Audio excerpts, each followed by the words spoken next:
As the international break continues to ball, Arsenal's players are making headlines. From star boy Shannon to a captain masterclass, today we'll break down all of Arsenal's players on international duties, as well as getting some breaking news on Martin Zubimendi. We'll find out what's happened to Ricardo Calafiori, as well as the big plan that could change the Emirates Stadium.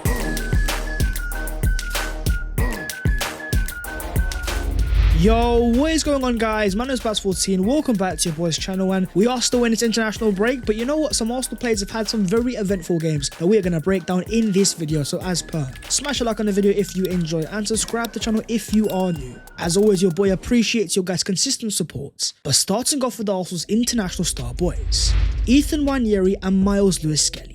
Arsenal's revelations of the season. They have taken the Premier League by storm. They've done it in the Champions League, and now they're doing it for their countries. Starting off with Ethan himself, who made his first ever starts for the England under-21s in a friendly against Portugal, and just after 10 minutes, of course Ethan scored. As the Arsenal star boy dropped a 7.2 rating in 71 minutes played. 1 goal scored from 1 shot on target, 23 accurate passes and 1 ground ball won. Playing almost as a secondary striker, the goal itself was trademark. Cutting inside on his left foot, just know when Ethan gets into this position, it's almost guaranteed to be a goal. Finessing the ball into the back of the net with such ease. It was quite ironic actually. In a week where his boy Lewis-Skelly scored his first ever England goal, assisted by Jude Bellingham, it was Jude's brother Joe that then assisted Nwaneri, having just turned 18 years of age. Finally eligible for a new long-term deal at Arsenal, something that he could not officially sign at 17. Ihsan Khan confirms the breaking news. Ethan Nwaneri is close to signing a 5-year deal at Arsenal. And when you watch him play in this game here, you understand exactly why Arsenal have offered the contract. A player so silky smooth, amazing the commentators, potentially unlucky to not even be in a senior team. Watching Phil Foden stink it up, while Ethan continues to shine, brighter than most young stars in world football. The goal itself does not surprise Arsenal fans, but we also have to ask a bigger question. Seeing Ethan thrive centrally once again, showing how lethal he is in the middle, despite playing as a right wing in the absence of Bukayo Saka, Ethan's future for me is as a number 10. Very comfortable down the middle in tight spaces, with a fantastic burst of pace. Academy coaches seeing him as equally good on both feet. With the return of Bukayo Saka looming, I want to see these two play together, which then has Mikel Arteta looking towards Martin Odegaard. Is there a way possible to fit Odegaard, Ethan and Saka into the same team? Because when you've got a star this bright, the more that he plays, the more that he experiences. We've not even seen the arrogance. You just know that Arsenal have something special. And where things get even more exciting is Lewis-Skelly. In a season where he made his Premier League debut, Champions League debut, then scored his first Premier League goal, followed by his first ever senior caller. Starting in Thomas Tuchel's first ever game was one thing, but then becoming the first goal scorer in the brand new era, scoring a goal in his first ever England appearance. At 18 years and 176 days old, Lewis-Skelly becomes the youngest player in history to score in his first ever senior debut, ranking 3rd in terms of England's youngest goal scorers in history, behind only Michael Owen and Wayne Rooney. Your first ever start at Wembley Stadium with no fear whatsoever,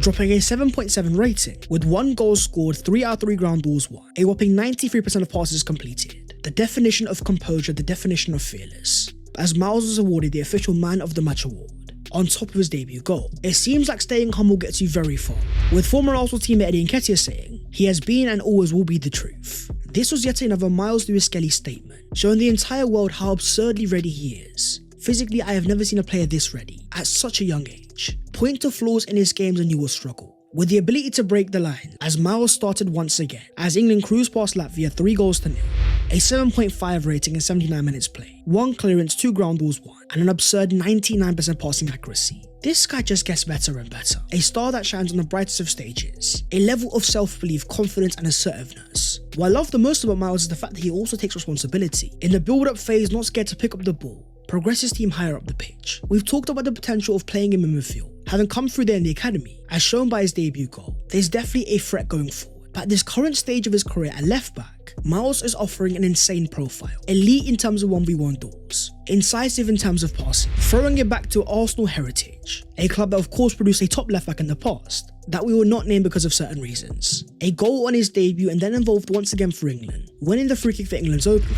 2 caps, 2 clean sheets and 1 goal scored. A superb start to his England career. Miles was not the only Arsenal English player thriving though, as Declan Rice also got an assist in Thomas Tuchel's first ever game, dropping an 8.1 rating playing as a number 6. 99 touches, 95% of passes completed, 5 key passes, followed by yet another assist in England's following game, this time a 7.9 rating, with 98% of passes completed, 3 key passes, as well as 2 big chances created, as Rice continues to excel in March, having now got a goal contribution in 5 separate matches. The assist against Latvia was definitely telling. Despite playing as a defensive midfielder, Rice's ability to identify space and burst into the box, firing a fantastic first-time pass on the byline, is another example of his high game intelligence. Thomas Tuchel will be having a field day, playing to the strengths of Declan Rice, a player that he wanted so desperately at Bayern Munich.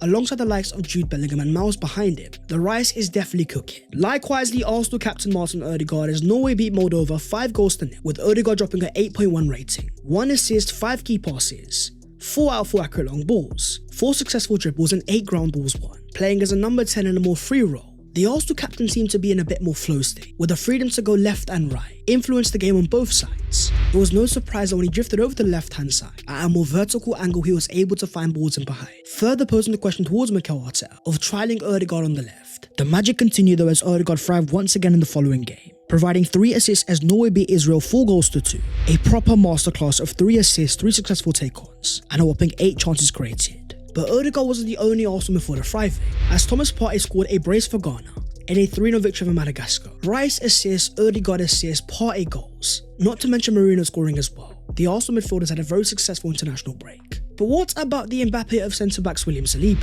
After starting for France in the first leg of the Nation League's quarter-final, with Croatia winning 2-0, Saliba was involved in an almighty comeback, as France pulled back 2 goals and won 5-4 on penalties. With the Champs changing partners from Konate to Upamecano, Saliba's rating got even better, dropping a 7.7, 120 minutes played, 2 clearances, 1 block shot and 1 tackle, 2 ground balls won, alongside 119 passes completed. On a day that he turned 24 years of age, with an Arsenal record of 65 wins, 16 draws and only 11 losses, we have finally seen him become a certified starter for France, playing in crunch games and thriving. But what about Gabriel Magalhaes? Having started for Brazil in their 2-1 victory over Colombia, dropping a 7.0 rating in 90 minutes, by picking up a yellow card he was then suspended, with reports then confirming Gabriel was set to return to Arsenal by flying back as soon as possible, thankfully getting some much needed rest. In the following game without Gabriel, Brazil lost 4-1 to Argentina, starting with Nottingham Forest's Murillo, further showing the importance of Gabriel Magalhaes. You've also had the breaking news regarding Jurrien Timber, having missed both legs of Netherlands Nation League quarter-final. Reports confirm it was down to illness, with Timber also set to return to Arsenal. But the more worrying news is regarding Riccardo Calafiori. Despite playing 90 minutes for Italy as they played Germany, with Calafiori seen after the game limping out of the stadium after a very awkward landing on his knee. As Fabrizio Romano confirmed, Calafiori leaves the Italian camp with immediate effects after suffering another knee injury, with Italian staff suggesting Calafiori suffered a knee collateral injury between grade 1 and grade 2. According to Gianluca Di Marzio, Calafiori is estimated to miss 2 to 3 weeks, which for Arsenal is a blow. But with the emergence of Lewis-Skelly, Zinchenko also in fine form for Ukraine, getting an assist as they beat Belgium 3-1. Thankfully, left back is the one area that Arsenal are definitely stacked. Moving on to Arsenal's renovation, with focus on the international duties as the Arsenal players continue to thrive.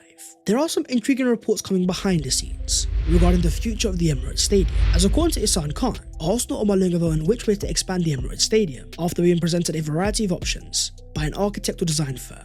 An increased capacity would likely require approval by the Islington Council, as well as Transport for London, with a new ground for Spurs, likewise Everton, and the confirmed designs of a brand new Old Trafford. In 2006, the Emirates was seen as the premier stadium, innovative, beautiful and different. Fast forward to 2005 and things have definitely changed, with the Emirates not part of Euro 2020. According to Isan Khan though, it was understood that Arsenal were approached about hosting Euro 2028 games, but they declined, with the Emirates instead chosen to free up the summer calendar for events and concerts, while also presenting an opportunity to get a stadium expansion completed, with even the Athletic confirming there have been recent internal discussions about expanding the Emirates Stadium, but no concrete plans have yet been put forward. When you think about the Arsenal owners KSC, the work they've done in LA by making a SoFi stadium, the standard has been set. While the Emirates may be seen as the carpet, evolution is always required. There's a reason why Arsenal are thinking about evolving. But in terms of the brand new sporting director, according to the hand of Arsenal, the plan is to announce Andrea Berta at some point in the upcoming week. But as we know how Arsenal are when it comes to announcing anything, we can also expect a new fashion line. The arrival of Berta has come at a very important moment, approaching summer 2025,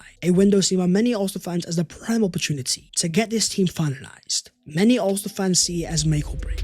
So as Spain progressed to the Nation League semi-final, with Arsenal's Mikel Merino scoring his penalty as they beat the Netherlands 5-4 on penalties, you also had an Arsenal target involved. Martin Zubimendi of Real Sociedad dropping a 7.2 rating, 64 accurate passes, 2 accurate long balls, 3 of 8 ground balls won, having made a total of 8 interceptions over both legs, more than any other player. Defensively, you can see signs to why Mikel Arteta likes the profile. while nowhere near the physical profile of Declan Rice. Zubimendi is definitely smart when it comes to timing his jumps to nick the ball back, but there are a lot of Arsenal fans questioning his passing ability. While safe and tidy on the ball, with the potential departure of Thomas Partey, one of the best ball progressing number 6s in world football, can Zubimendi match his adventure, especially with Declan Rice being a different profile? With more breaking news coming out of Spain, now claiming that Real Madrid are in for Zubimendi, coming from a reliable source in Cope. Fans will look at this in two different ways. On one hand, when Real Madrid are after you, with the quality of Jude Bellingham, Tchouaméni and Camavinga, there must be a reason why. But with Arsenal having done so much groundwork, reportedly convincing the player to move to the Emirates Stadium, if Madrid come in and steal the deal, could Arsenal look to alternatives? Having seen reports about Bruno Guimaraes, some fans even mentioning Adam Wharton. But we also have to talk about Nico Williams. In a game that he dropped an 8.1 rating, with 3 key passes, 2 big chances created, 4 out of 6 dribbles, 7 out of 12 groundball, involved alongside Oyarzabal as Spain took the lead. Yet another explosive performance, showing Arsenal fans a level of excitement, innovation in the final third to burst past his man, but more importantly transitional threat. In an Arsenal team that definitely lacks pace, apart from Gabriel Martinelli, on the counter-attack Arsenal become way too predictable, unable to punish teams in the same way as Liverpool. That's when Nico Williams could be a game changer, reportedly a key target for Mikel Arteta, as Andrea Better plans to sign 2 forwards, with reports in Germany already confirming Arsenal are understood to be ahead of Bayern Munich in the race to sign Nico Williams this summer.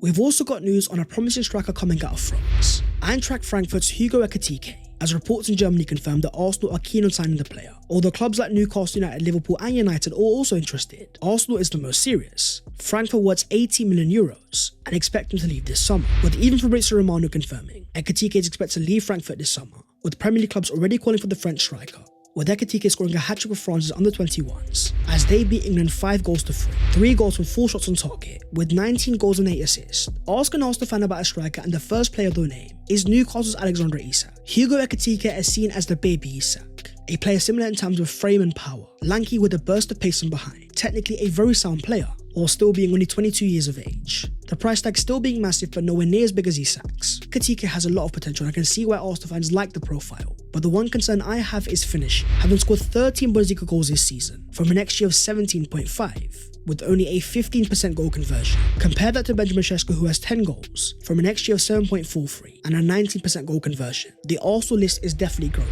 but as Fabrizio Romano confirms, Arsenal and Liverpool are both pushing to still sign Alexander Isak.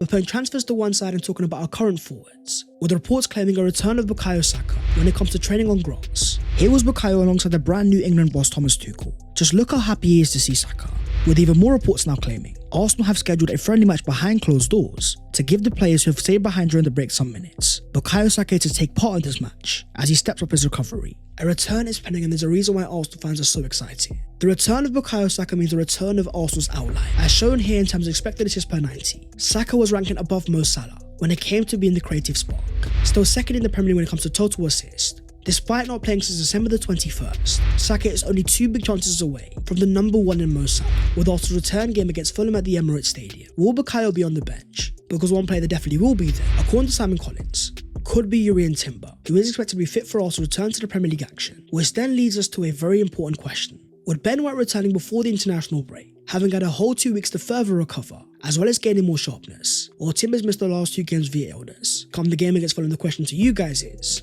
who would you guys start, Benjamin White or the reliable Urian Timber? But that is the video there and there, so hopefully you guys have enjoyed. If you have, don't forget to smash a like and also subscribe to the channel if you are new. If you want to follow your boy on all of the social medias, and the links are down below in the description. But that was all of the latest Arsenal news today. Despite an unfortunate injury to Ricardo Calafiori, Lewis-Skelly is still shining, likewise Ethan Nwaneri, so fingers crossed our star boys can remain fit and maybe Bukayo Saka can also make a return. So my friends, I'll see you guys next time. Take care of yourselves and in a bit.